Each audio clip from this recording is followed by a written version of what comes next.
Okay, guys, sorry that was so abrupt. I forgot that I have a 10-minute limit when I go live. Just the last thing on demand is just that expectation. So if consumers believe that some new product is going to give them longer lashes, they're going to buy it. And we see that has an impact. So one more thing on demand that I have to go over.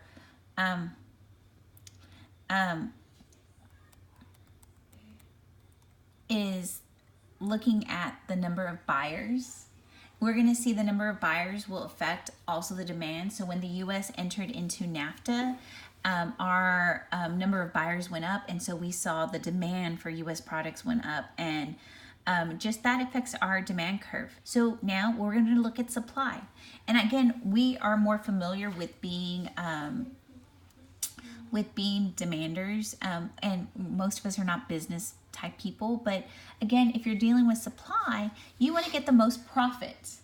And so the law of supply basically says that there's going to be a positive relationship between price and the quantity supplied. So when price is up, suppliers want to supply more. When price is low, suppliers want to supply less. And so because this is a positive relationship, I'm going to go down to this supply schedule. When gas is $1.50, they only wanted to supply 65, but when gas is $10 over here, they want to supply more. So we see this positive relationship, and so because of that positive relationship, we are going to see a supply curve that slopes upward. Okay, and I always think about supply, it's S-U-P, right? Up. That kind of tells me which way the supply curve goes right there. If you don't believe me, the supply is spelled S-U-P-P-L-Y. There's up right there. So it tells me which way the curve goes, my demand curve. It slopes downward because of that inverse relationship. So what we're going to look at is just, here's a market for supply of suppliers. They don't want to supply a lot when it's low because they're not making a lot of profit. But when that price goes up, they're willing to supply a whole lot more. So here's just the market schedule of Shelley and Luther who's supplying gasoline. And that market schedule shows us what they're willing to agree to. So that supply curve, again, slopes upward the higher the price. What we're going to start talking about is why, how do we get price, the agreement?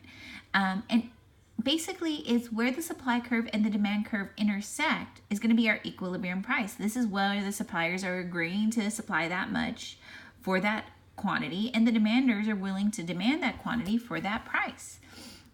And so before we look at supply, where is the note? Sorry, I'm going back because we need to talk about the reasons why the supply curve moves. I'm going back here. Okay, so the supply curve, besides looking at price, why it would shift along the line, there's reasons why the supply curve will shift.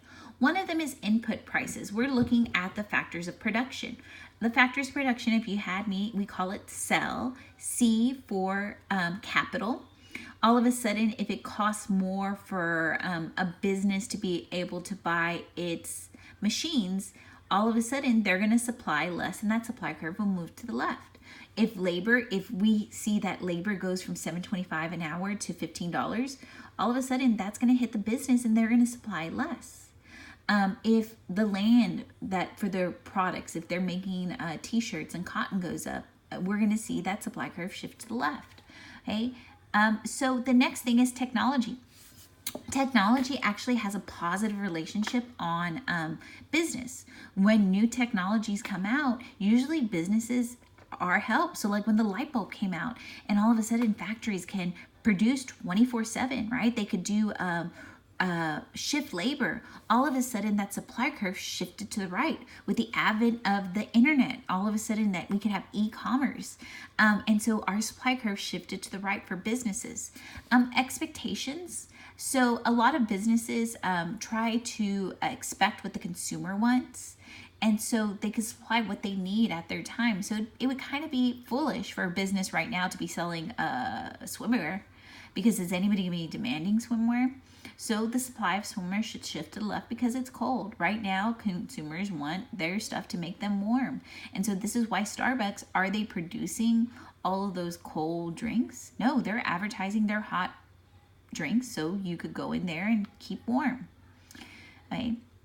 So I talked about this and the positive relationship. And so now the last thing is number of sellers. Let's just say, I always use this example in my econ class, that all the donut bakers go out and die. I'm sorry, this is a sad day for donuts and us. But all of a sudden, the number of sellers decreases, so our supply curve for donuts goes to the left.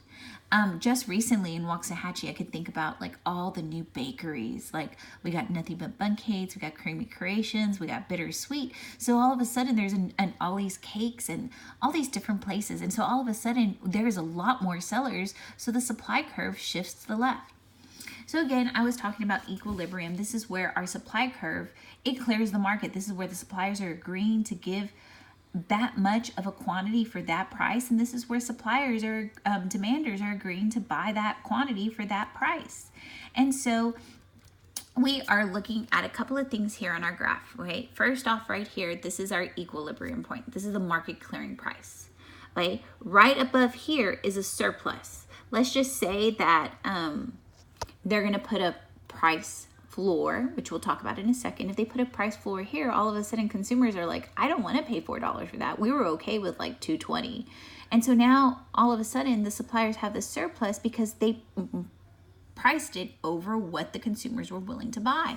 And so have you ever seen like they're like before the holidays, like Hobby Lobby has all of those Christmas things and they're just sitting there on the shelf because consumers are not ready to buy them. And then they come around 50%.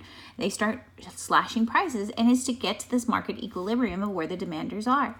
So a surplus will always occur above equilibrium. And I always think a surplus is tall, so it has to become over equilibrium. The other one we're going to talk about is a shortage. Well, let's just say for that gasoline that they say that they're going to charge $1.90.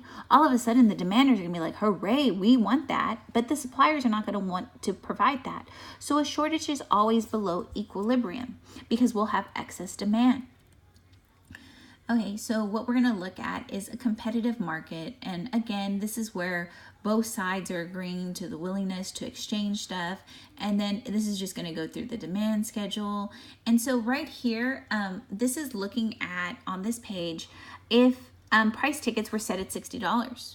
Barb would be willing to pay $100 for whatever tickets they are. So that business really has to consider where should they put these ticket prices. Like they could get $40 from Barb, Bob's willing to pay $80, Sharon's only willing to pay $70, and so then that agrees to a market price. And so what they're going to try to do is they're trying to learn about people and their market spending through surveys. And so we are going to see that anything of a supply curve that is to the left is going to be a producer surplus.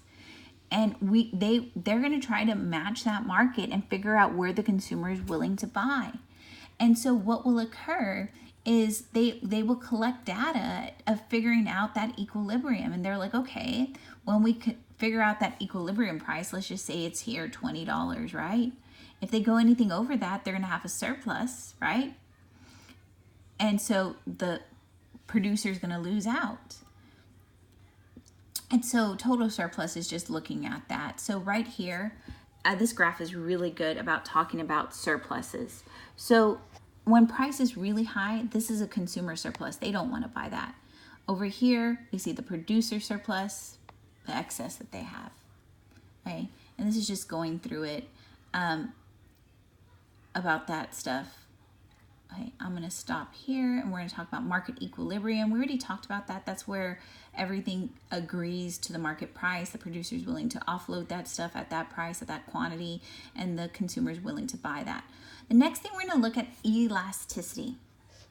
Okay, I'm going to have to stop here because I don't think I'm going to be able to get through elasticity in 10 minutes.